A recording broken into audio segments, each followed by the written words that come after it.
What's up mga kayon? Welcome back pa rin syempre dito lang sa Joe Malone TV. Tunay na balita, walang kinakampihan, sumasalamin sa katotohanan lamang.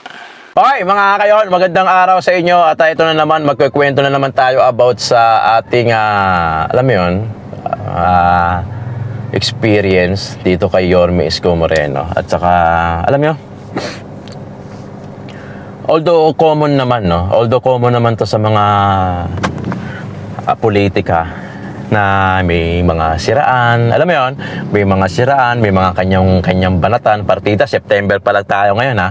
Pagpasok na ng October niyan at na-file na ni Yorme Isko Moreno yung kanyang COC, yung Certificate of Candidacy para sa pagka-mayor o sa pagtakbo ng pagka-mayor next year, 2025, talagang asahan mo na talagang marami ang kanya-kanyang bitawan ng salita about sa kanya-kanyang magkakatunggali.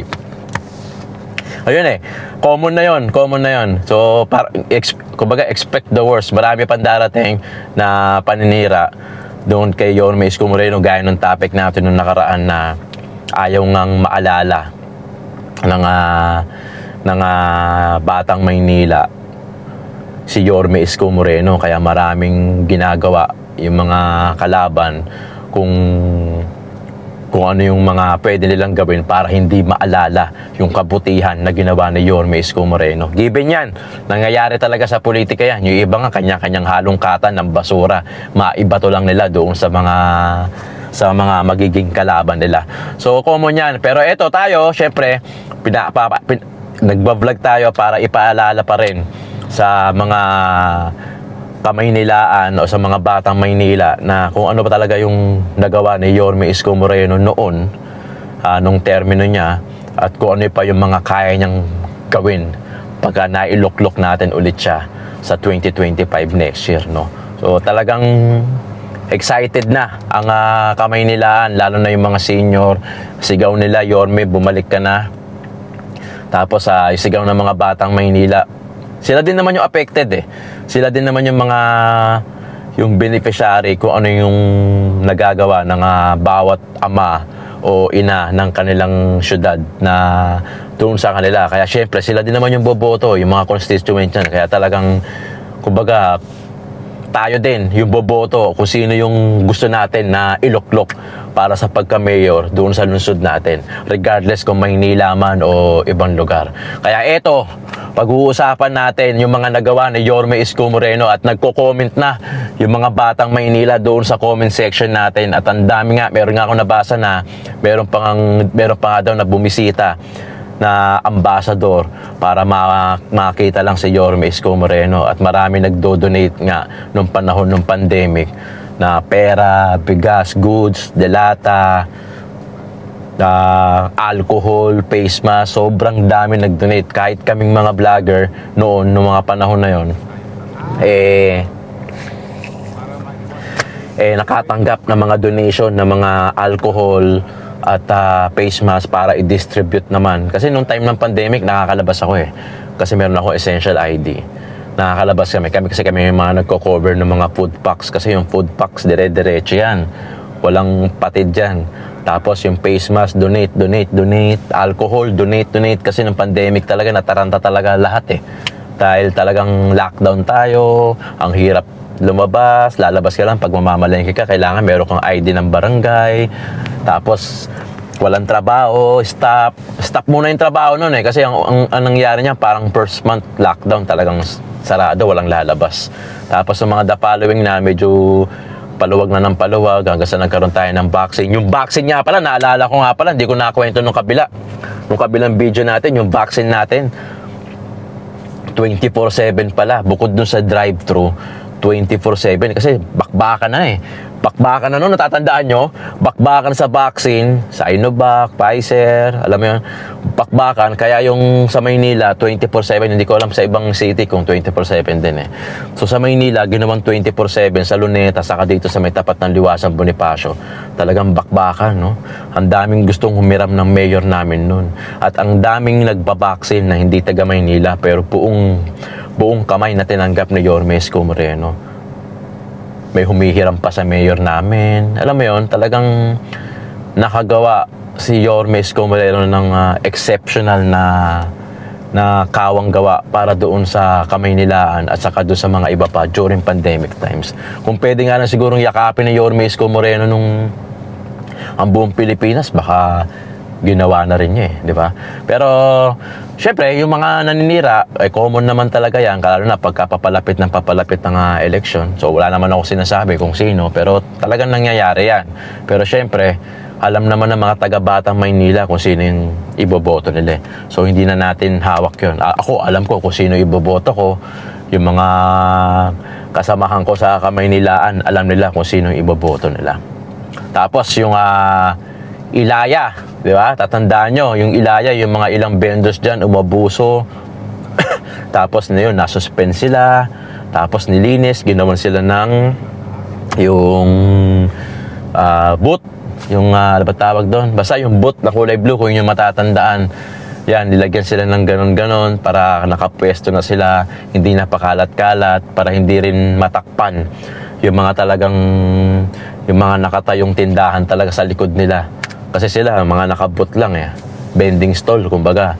So, yun, ginawa din ni Yorme Isko Moreno yan. Yung mga kalye o mga street na non-negotiable tulad ng Claro M. Recto, kailangan walang vendors dyan sa buong Claro M. Recto. Sa Blumentritt Road, yan, nilinis din yan. Grabe yung Blumentritt na yan. Papakita ko sa inyo kung gaano kadami yung vendors dyan. Yung mga nakikita yung payong-payong, yan yung mga vendors. Tapos yung mga tao naman na walang payong, so sila yung mga namimili. Diba? Doon kita mo kung gaano kasikip, diba? Grabe. Lilinis din yan. Yung buong kahabaan ng Blumentritt Road, non-negotiable yon. So, bawal magtinda doon kasi nga parang siyang main street kasi siya, main kalsada, marami dumadaan. Pero yung mga nasa Oroqueta, nasa P. Guevara, yung mga street na yon, meron silang usapan doon, which is hindi na natin alam.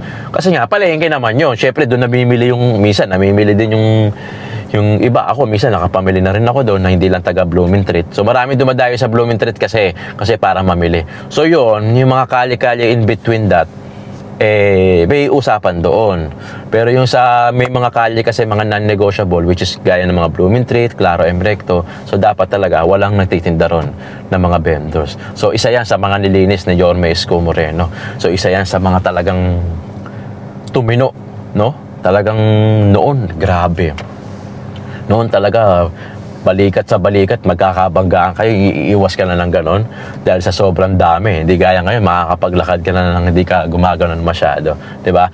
Ang binigyan pa niya ng importansya, yung bangketa, kailangan ibalik sa tao. Although, ano na rin to ng kumbaga, utos na rin to ng DILG na talagang, nung nag-utos yung DILG na ibalik yung bangketa sa taong bayan para malakaran ng mga senior, malakaran ng mga buntis, ng mga PWD o ng tao. Kumbaga yung bangketa para sa tao, doon maglalakad. Kasi nakakita ako ng nakakita ako na naglalakad sa bangketa diyan sa may Ugbo, sa may Kapulong, naglalakad sa bangketa. Lalakad siya sa bangketa. Nabalitaan din to nahagip siya ng truck. Ay, sa bangketa, sa kalsada na siya naglalakad kasi nga, puno na yung bangketa. So parang umovertake lang siya na onti sa kalsada, nasagasaan siya ng truck. Nabalitaan to sa na TV to nabalita to. Kaya, pinag-utos ng DILG na ibalik yung bangketa sa taong bayan, yun, nagsimula na, bakbakan na, nag-clearing operation na. Mga kayo, natatandaan niya, mapapanood niyo dito. Utos yun ng DILG, national. Binaba sa local, sa mga cities ng Metro Manila.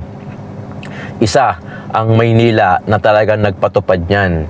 At marami pang ang gumaya kay Yorme Isko Moreno nun Na talagang kasi nga, putok na putok si Yorme Isko Moreno nun kasi talagang nilinis niya ang Maynila. Kasi capital city yan Pilipinas Maynila Pagpataw ng DILG na ibalik ang bangketa, pak, linis talaga. Talagang luminis lalo ang Kamaynilaan. Yung bangketa nadadaanan na ng tao. Although hindi naman lahat, may mga ilang pa rin na nakakalusot, pero karamihan na tanggal na talaga at nalakaran na yung bangketa. Kasi yung bangketa talaga para sa tao yun Kalsada para sa sasakyan. So ganun ang labanan noon Ganun ang labanan noon. Isa yan sa mga napatino ni Yorme Isko Moreno, yung mga vendors talagang yan, sa kanya yan. Although talagang minsan, may sacrifice Kasi marami magko-comment dyan. Although hindi kasi nila maiintindihan talaga. Hindi naman lahat talaga makakaintindi. Kasi yung iba lahat awa lang, awa. Pero pag sobra na, I mean, kung pagbibigyan mo lahat ng vendors na makapagtinda sa Divisoria, wala ka nang lalakaran. Hindi ka maapektuhan kung hindi ka pupunta ng Divisoria. Pero kung once na nakapunta ka ng Divisoria noong mga panahon na yon, tapos nakita mo kung gaano ka traffic, kung gaano ka sikip, apektado ka, 'di ba? Isa ka sa mga makakaintindi. Pero kung hindi ka pumupunta ng Divisoria, nakita mo na naki-clearing operation sila. Kasi nga sobrang dami na, wala nang malakaran yung tao, maaawa ka. Kasi hindi ka apektado, hindi ka direct na affected. Kasi kung halimbawa taga Davao ka, okay, taga Cebu ka, yung talagang hindi ka pupunta ng Divisoria, tapos makikita mo may clearing operation, maaawa ka. Sasabihin mo, kawawa naman, gusto naman lang nila magtinda, gusto na naman maghanap buhay para maibigay sa pamilya nila. Oo, wala namang problema sa negosyo na gusto mo magtinda, pero dapat nasa tamang lugar din, 'di ba? Ang problema, wala nang tamang lugar kasi puno na. Kasi nga maraming gustong magtinda sa Divisoria na talagang apaw na. Sobrang dami na, wala na mapwestuhan. Yung iba nga nakabilao na lang, tapos nakasabit ng ganun. Nakabilao na lang. Sobrang dami na anong gagawin pag sobrang dami na, 'di ba? Syempre magbabawas, 'di ba? Kaya sakripisyo din 'yun Hindi man talaga, part yun ng disiplina Parte yun ng disiplina. Hindi naman pwede kasing lahat pagbibigyan mo. Pag lahat yan pinagbigyan mo, tapos marami pang gustong magtinda, wala. Puno ang Divisoria, apaw, di ba? Kaya yun, kaya naki-clearing operation sila, ibinigay yung priority doon sa mga batang Maynila. Kasi syempre, mga taga Maynila, yung mga outsider sa ibang lugar, sorry na lang, pasensya na lang. Kasi parte yun ng disiplina. Gaya ng sinasabi ko, kung once o twice kang pumupunta ng Divisoria o every Christmas, doon ka namimili noong panahon na yun na sobrang sikip. Alam mo kung ano yung differences noon hanggang nung si Yorme Isko Moreno yung umupo. Kasi sobrang luwag. Diba? Makakapunta ka na. Yung jeep, makakadiretso na ng Asunsyon. Hindi lang yan Ang dami pang ginawa ni Yorme Isko Moreno, yung mga public school na de-aircon na ngayon, isa yan. Tapos yung mga internet na libre sa Liwasang Bonifacio, libre ang internet sa buong kahabaan ng Espanya. May mga booth doon na makakasagap ng internet, no? Yung hindi nga lang ganun kabilis. Siyempre, dahil marami kayong kumukonek, naghahati kayo sa bandwidth. Siyempre, pero at least, kahit papaano, kung pang-book mo lang ng Grab o pang kukuha mo ng angkas, yung mga gano'n, makakapag-book ka naman. Pero syempre, yung mga download, hindi dun ginagawa yun. Sa bahay mo na gawin yun. Kumbaga, yung mga bot na libreng internet na yun, para sa mga browsing lang yun. Hindi yan yung mga tipong pan-download. Siguro, makachamba ka, pagka konti lang yung nakakonect, makakapag-download ka. Pero ang purpose talaga nun is, para lang makapag-browse, makapag-book, o yung mga pang-emergency, makatawag, makapag-Viber, tawag, o yung mga messenger. So, yun yung purpose nun. Diba? Kasi syempre marami nang kumukonek Baka may magreklamo kasi sabihin, may libre nga, mabagal naman. Diba? So, sa dami yung nakakonek, syempre, babagal yun kahit gaano kabilis yun. Diba? O, yun. Kaya mayroon iba Yung iba, kasi hindi maka-appreciate. Yung iba, gusto banat lang. Kumbaga, pang sarili lang iniisip. Hindi naman ganun. Syempre, marami rin kayo nakakonek. Kaya babagal talaga yon. Alright? Tapos, ano pa ba mga ginawa ni Yorme Isko Moreno? Lilinis yung bangketa, yung mga public school, pinaganda, yung condominium, inaward doon sa mga yung malapit kung sino yung mga nakakuha ng papeles, tapos na-award sa kanila, binondominium, ang dami. Diba? Ang dami na kinabang. Baseco Community, ang dami, 2,000 lang yung upa, pero kita mo naman, ang taas ng moral mo. Ang ganda ng titirahan mo. Sigurado ka na kahit bagyo yung dumating, hindi aandap-andap yung bubong mo. Kasi kung sa squatter ka nakatira, tapos syempre alam mo naman yung mga bahay sa squatter 'di ba? Talagang minsan yung mga bubong nun aandap-andap, lalo na pagka may bagyong malakas. O ginawa ni Yorme, nagkaroon ng condominium, na malakondominium, Baseco Community na parang bungalow na maganda, hanggang second floor pala yon. Tapos yung binondominium, yan kahit bagyuhin yan, safe ka, 'di ba? Yun yung gusto ni Yorme, na safe ka, na mataas ang moral mo, maganda yung bahay mo, kahit na mahirap kayo, kung kahit papaano makakakain siguro kayo, hindi kayo aandap-andap kasi nga yung bubong nyo maayos. So yun yung ginawa ni Yorme Isko Moreno. Tapos yung pandemic, di nang iwan, talagang tumayo, maraming nag-donate, maraming nagtiwala. So hindi kami kinapos ng hindi kami kinapos ng, siguro kung kapusin man yung pera ng City Hall, siguro matatabunan naman, no?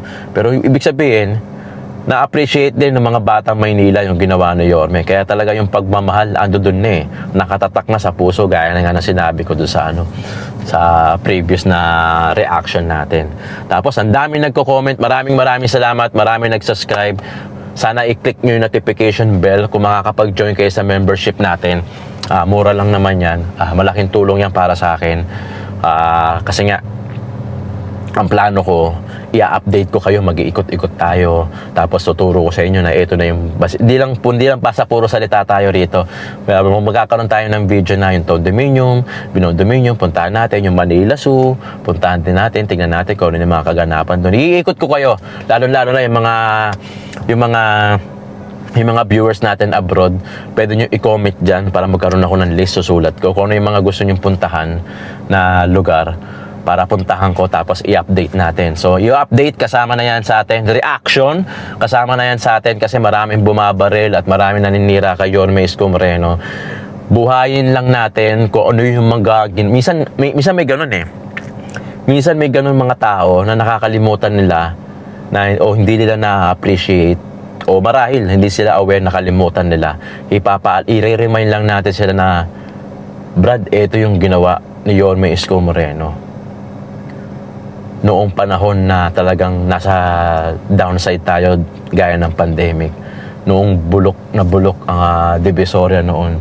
Pero ginawa ng binuhay ulit ni Yorme yung mga underpass. Ang dami. Talagang minsan pumapasok sa isipan ko. Siyempre, hindi ko naman siya makukwento ng chronological Minsan pumapasok, kaya minsan nabubulalas ko. Ganon. Pupuntahan natin yan, mag-update tayo, kaya sana makapag-subscribe. Click the notification bell para lagi kang updated. Kasi minsan pagka-subscribe lang, pag may in-upload ako ng bago, hindi magno-notify sa'yo. Kaya dapat importante na i-click mo rin yung bell icon. Tapos, kung meron kang pwede kang mag-member sa akin, meron dyan, join membership. Mura lang naman yan. Tulong nyo na rin sa akin yan. Araw-araw tayo mag-upload. Next week, lalabas ako. Baka bukas lumabas ako. Tingnan natin kung ano yung ma-update natin. Araw-araw tayo mag-upload. Tapos meron din ako mga ina-upload na mga reaction sa ibang issues regarding politics and governance natin. Pero itong channel pa rin natin, Isko Moreno pa rin to, syempre. May schedule na tayo. Makakasama na rin tayo sa mga biyahe-biyahe ni Isko Moreno at ma-update ko din kayo. So, sana mag-stay tune, tiisin nyo lang kung muna kung ano yung mga ina-upload natin. Pero promise, marami tayong i-upload dito sa Joe Malone TV. Tunay na balita, walang kinakampihan, sumasalamin sa katotohanan lamang. Maraming salamat mga kayon! Tunay na balita, walang kinakampiyan, sumasalamin sa katotohanan lamang.